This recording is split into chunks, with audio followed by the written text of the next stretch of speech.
Hi అండి. ఈరోజు నేను ఉసిరికాయ పప్పు చేశానండి. ఉసిరికాయ పప్పు అనగానే చూస్తున్నారా? అంటే ఉసిరికాయతో ఆవకాయ చేసుకుంటాము, ఉసిరికాయ వరుగులు చేసుకుంటాము, ఉసిరికాయ క్యాండీ చేసుకుంటాం. అలానే ఉసిరికాయ పప్పు కూడా చాలా అంటే చాలా టేస్టీగా ఉంటుందండి. ఎలా తయారు చేయాలో చూద్దాం.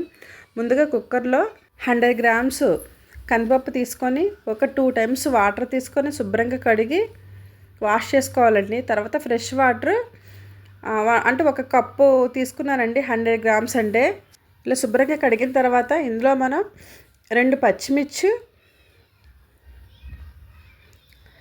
హాఫ్ టీ స్పూన్ పసుపు వేసుకొని, అంటే ఒక కప్పు కందిపప్పు అని చెప్పాను కదండి 100 గ్రామ్స్ అంటే, సో 1 కప్కి 2 కప్స్ వాటర్ తీసుకోవాలండి. సో మనం దీన్ని 4 to 5 విజిల్స్ రానిచ్చుకోవాలండి పప్పుని, అంటే మెత్తగా కుక్ అవుతుంది. ప్లేట్ పెట్టేసుకొని 3 or 4 విజిల్స్ వచ్చే వరకు మనం దీన్ని ఉడకపెట్టుకోవాలండి. ఉసిరికాయలో సి విటమిన్ ఉంటుందండి. హెల్త్కి చాలా మంచిది. పిల్లలైనా పెద్దవాళ్ళైనా ఖచ్చితంగా వీటిని తినాలి. ఈ సీజన్లోనే దొరుకుతాయండి, అసలు మిస్ చేసుకోవద్దు. ఇలా 3 విజిల్స్ వచ్చిన తర్వాత స్టవ్ ఆఫ్ చేసుకోవాలి. ఫ్లేవర్కి పక్కన పెట్టుకోవాలండి. ఉసిరికాయతో చాలా ఐటమ్స్ చేసుకోవచ్చు, ఏదో రూపంలో మనం తీసుకోవాలండి. సో ఇలా పప్పు చేయడం వల్ల చిన్నపిల్లలు కూడా ఇష్టంగా తింటారు. అదే ఆవకాయ అలా క్యాండీ అలా చేసిన చిన్నపిల్లలు అంతగా తినరండి ఇష్టంగా. సో ఇలా పప్పు చేయడం వల్ల ఆ ఫ్లేవర్ అనేది మనకు అసలు తెలియదు. చాలా అంటే చాలా బాగుంటుంది. 100 గ్రామ్స్ కందిపప్పుకి నేను 6 ఉసిరికాయలు తీసుకున్నానండి. పెద్ద సైజు అయితే 5 సరిపోతాయి. అందులో వాటర్ వేసుకొని వాటిని మనం బాయిల్ చేసుకోవాలండి. ఇలా స్పూన్ పెట్టి ఇలా చేస్తే అంటే బాగా కొంచెం మెత్తగా కుక్ అయ్యేలాగా మనం వాటిని బాయిల్ చేసుకోవాలి. సో బాగా ఉడికిపోయాయండి, చాలా బాగున్నాయి. సో మనం స్టవ్ ఆఫ్ చేసుకొని అవి కూల్ అయ్యే వరకు పక్కన పెట్టేసుకుందాం. తర్వాత దాన్ని మనం లోపల ఉన్న గింజను తీసివేసి పైన ఇలా పీసెస్ వేసుకోవాలండి. సో ఇలా మనం యాడ్ చేసేసుకుందామండి అన్నిటినీ. అలా ఆ గింజను తీసి మనం పక్కన పెట్టేసుకోవాలి. సో ఇందులో మనం ఒక 1 పచ్చిమిర్చి వేసుకోవాలండి. సో వేసుకొని మనం దీన్ని గ్రైండ్ చేసుకుందాం. అంటే బరకగా గ్రైండ్ చేసుకోవాలండి, మెత్తగా పేస్ట్లా చేసుకోకూడదు. సో ఇలా బరకగా గ్రైండ్ చేసుకుని పక్కన పెట్టేసుకోవాలండి. చూసారు కదండి, ఈ విధంగా చేసుకోవాలి. ఇప్పుడు గ్యాస్ మీద బాణీ పెట్టుకొని అందులో మనం గీ తీసుకోవాలండి. అంటే ఈ పప్పు తాలింపు గీతో చాలా టేస్టీగా ఉంటుందండి. సో అందుకే నేను 1 టేబుల్ స్పూన్ గీ తీసుకున్నాను. అందులో వెల్లుల్లిపాయలు ఇవి మన ఇష్టం అండి, ఎన్నైనా వేసుకోవచ్చు. నేను జస్ట్ ఒక 8-9 రేకలు వేసుకున్నాను అంతే.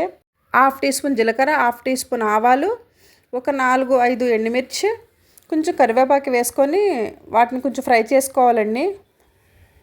ఇలా కొంచెం ఫ్రై అయిన తర్వాత అందులో మనం హాఫ్ టీ స్పూన్ ఇంగువ యాడ్ చేసుకోవాలండి. అప్పుడే మంచి ఫ్లేవర్ వస్తుంది.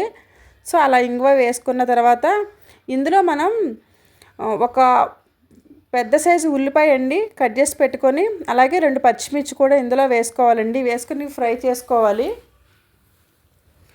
సో గోల్డెన్ బ్రౌన్ కలర్ వచ్చే వరకు కూడా వీటిని మనం ఫ్రై చేసుకోవాలండి. తర్వాత ఇందులో మనం మీడియం సైజ్ టమాటా ముక్కలు సన్నగా తరుక్కున్నవి ఇందులో యాడ్ చేసుకోవాలండి. అవి కూడా 2 to 3 మినిట్స్ మనం కుక్ చేసుకోవాలండి.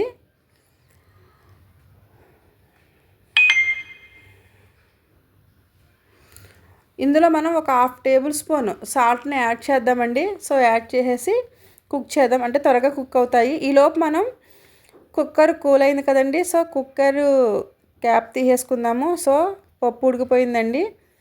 దీన్ని ఒకసారి మనం ఇలాగా గరిటెతో మెదిపేసుకుందామండి. టమాటా కూడా కుక్ అయిందండి. సో ఇందులో మనం మెదుపుకున్న పప్పు ఉంది కదండి. సో ఇందులో మనం దాన్ని యాడ్ చేసేసుకోవాలండి. సో ఈ విధంగా యాడ్ చేసుకొని ఒక 2 to 3 మినిట్స్ దాన్ని కలుపుకోవాలండి.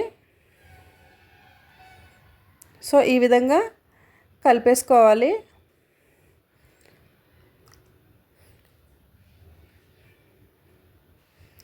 ఇందులో మనం కారం అసలు వేయమండి, ఎందుకంటే కారం వేస్తే టేస్ట్ మారిపోతుంది. దీంట్లో మనం ఓన్లీ పచ్చిమిర్చి అండి ఎండుమిర్చి వేస్తాము. ఒకవేళ కారం తగ్గినా కూడా పచ్చిమిర్చిని మిక్సీ పట్టుకుని యాడ్ చేసుకోవడమేనండి. సో ఇలా కొంచెం కుక్ అయిన తర్వాత ఇందులో మనం గ్రైండ్ చేసుకున్న ఉసిరికాయ పేస్ట్ ఉంది కదండి. సో దాన్ని కూడా ఇందులో వేసేసుకొని మరొక 5 మినిట్స్ మనం కుక్ చేసుకోవాలండి మీడియం ఫ్లేమ్లోనే. సో కొంచెం దగ్గరికి వస్తుంది కదండి. ఇందులో మనం ఇందాక ఉసిరికాయలు ఉడకబెట్టుకున్నప్పుడు వాటర్ ఉంది కదండి, ఆ వాటర్ని ఇందులో మనం యాడ్ చేసుకోవచ్చు. సో ఆ వాటర్ని యాడ్ చేసుకొని 5 మినిట్స్ కుక్ చేసేసుకుందామండి. మంచి ఫ్లేవర్ వస్తుందండి, చాలా బాగుంది చూడడానికి. అంతేనండి, ఎంతో టేస్టీగా ఉండే మన ఉసిరికాయ పప్పు రెడీ అయిపోయిందండి. నిజంగా నేను ఫస్ట్ టైం ట్రై చేశానండి. చాలా అంటే చాలా టేస్టీగా ఉంది. మా పాప కూడా చాలా ఇష్టంగా తిందండి. ఓకేనండి, మీరు ఎవరైనా ట్రై చేయకపోతే కనుక ట్రై చేయండి. ఎందుకంటే ఇవి వింటర్ సీజన్లోనే దొరుకుతాయి ఉసిరికాయలు. సో ట్రై చేయండి. ఓకే అండి. మంచి మంచి రెసిపీస్ నా ఛానల్లో చూపిస్తానండి. ఓకే, నా ఛానల్ ఎవరైనా సబ్స్క్రైబ్ చేయకపోతే కనుక ప్లీజ్ సబ్స్క్రైబ్ అండ్ లైక్ చేసి షేర్ చేయండి. కామెంట్ చేయడం మాత్రం అసలు మర్చిపోవద్దండి. అయితే ఉన్న రెసిపీస్ మొత్తం కూడా ఒక్కొక్కటిగా చూపిస్తానండి. ఓకే అండి, థ్యాంక్ యూ. Please subscribe.